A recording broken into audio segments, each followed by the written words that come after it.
Smiley evening. പിന്നെ ഇങ്ങോട്ടേക്ക് വരുന്ന സമയത്ത് തന്നെ ഇവിടുത്തെ ആംബിയൻസിനെ പറ്റിയിട്ട് ഒരു ധാരണ ഉണ്ടായിരുന്നു.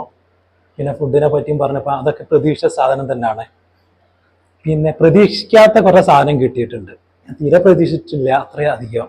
ഒന്നല്ല, അൻവർ ഭായിൻ്റെ എന്താ പറയുക വാക്കുകൾ എന്ന് പറഞ്ഞാൽ വളരെ വളരെ അധികം എന്താ പറയുക ഒരു സോൾ ലെവലിലുള്ളതായിരുന്നു. അത് എത്രത്തോളം ബാക്കിയുള്ളവർക്ക് മനസ്സിലായോ എനിക്ക് അറിഞ്ഞൂടാ. അങ്ങനെ തന്നെ എല്ലാവരും മനസ്സിലാക്കിയിട്ടുണ്ടാകും എന്ന് ഞാൻ ആഗ്രഹിച്ചു. അങ്ങനെ തന്നെ ആകട്ടെ. കാരണം ഈ സൈലൻസും അല്ലെങ്കിൽ മെഡിറ്റേഷനും ഈ ബിസിനസ്സും എങ്ങനെ കണക്ട് ചെയ്യാൻ ഞാൻ വരുമ്പോൾ ഒരുപാട് ആലോചിച്ചു, എങ്ങനെയാണ് ഇത് കണക്ട് ചെയ്യാൻ പോകുന്നത്. കാരണം ഞാൻ ക്ലാസ് നന്നായിട്ട് ഒബ്സർവ് ചെയ്യുന്നുണ്ടായിരുന്നു, ഇത് എങ്ങനെയൊക്കെ പോകും, എവിടെ വരെ എത്തും എന്നൊക്കെ. പക്ഷെ എന്നെ അത്ഭുതപ്പെടുത്തി ഇതെങ്ങനെ അദ്ദേഹത്തെ ഈ ലെവലിലേക്ക് കൊണ്ടുപോയി എനിക്ക് മനസ്സിലായിട്ടില്ല. ഞാൻ ആകെ അത്ഭുതപ്പെട്ട്. അതുകൊണ്ട് തന്നെ ഞാനൊരു സംശയം, ആരും ചോദിക്കാത്തൊരു സംശയം വെച്ച് ഇൻറ്റ്യൂഷൻ എന്താണെന്നുള്ളത്. കാരണം അദ്ദേഹം ലോജിക്കലി ഒന്നല്ല അത് കൈകാര്യം ചെയ്തിട്ടുള്ളത്, അല്ലെങ്കിൽ വേറെ ഏതെങ്കിലും പഠനത്തിന്റെ അടിസ്ഥാനത്തിൽ കുറച്ച് കാര്യങ്ങൾ പറഞ്ഞിട്ടുണ്ടെങ്കിലും ഇതൊരു വേറെ ലെവലിലുള്ള ക്ലാസ് ആയിരുന്നു. എനിക്ക് ഭയങ്കര ഇഷ്ടമായി എന്ന് പറഞ്ഞാൽ വളരെയധികം ഇഷ്ടമായി. ഞാൻ പ്രത്യേകം അപ്രിഷ്യേറ്റ് ചെയ്യാണ്. Thank you.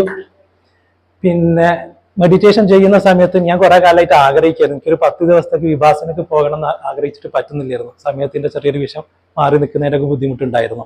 ഇപ്പൊ 3 days അറ്റൻഡ് ചെയ്യാൻ പറ്റിയില്ല, 2 days ആയിരുന്നു അറ്റൻഡ് ചെയ്യാൻ പറ്റിയ. അത് ഞാൻ നന്നായിട്ട് എൻജോയ് ചെയ്ത്. പിന്നെ അതിൻ്റെ ഒരു അൻവർ ഭായി ചോദിച്ച് മൂക്ക് അവിടെ ഉണ്ട് എന്നുള്ള മനസ്സിലായില്ലേ? ഞാൻ പറഞ്ഞ അല്ല, മൂക്ക് മാത്രമേ ഉള്ളൂ എന്നാ തോന്നിയത്. ആ ഒരു ട്രയാങ്കിൾ പോർഷൻ മാത്രമേ ബോഡിയിലുള്ളതെന്ന് എനിക്ക് തോന്നി, ബാക്കിയുള്ളൊന്നും ഇല്ലാത്തത് പോലെ തോന്നിയത് ചില സമയത്തൊക്കെ.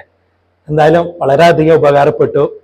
എനിക്ക് എല്ലാവരോടത്തും പറയുകയാണ്, എന്നോട് തന്നെ ഈ 2 ദിവസം ഇന്നും നാളെയും നമ്മളിതൊന്ന് കണ്ടിന്യൂ ചെയ്ത് കഴിഞ്ഞാൽ ബാക്കി അങ്ങോട്ട് പോയിക്കോളും. ഡിസ്കണക്ട് ആവാൻ സാധ്യതയുള്ളത് ഇന്നും നാളെയാണ്. ആ ഈ 2 ദിവസം ശ്രദ്ധിച്ചു കഴിഞ്ഞാൽ എന്തായാലും നമുക്കിത് ലൈഫ് ലോങ് കണ്ടിന്യൂ ചെയ്യാൻ പറ്റും. പിന്നെ ബാക്കിയുള്ള സപ്പോർട്ടും കാര്യങ്ങളും ഉണ്ടാവുമെന്ന് പറഞ്ഞിട്ടുണ്ട്. പിന്നെ എല്ലാവർക്കും ഞാൻ പ്രത്യേകം താങ്ക്സ് പറയുകയാണ്. നല്ലൊരു വൈബ്രേഷൻ ആയിരുന്നു, നല്ല ടീമായിരുന്നു.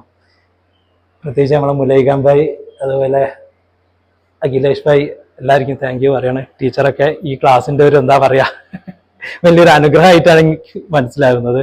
ടീച്ചറൊക്കെ ഉണ്ടെങ്കിൽ തന്നെ ക്ലാസ് മൊത്തത്തിലൊരു വേറെ ലെവലിലേക്ക് പോകുന്നുണ്ട്. ഓക്കെ അൻവർ ഭായി, താങ്ക് യു വെരി മച്ച്.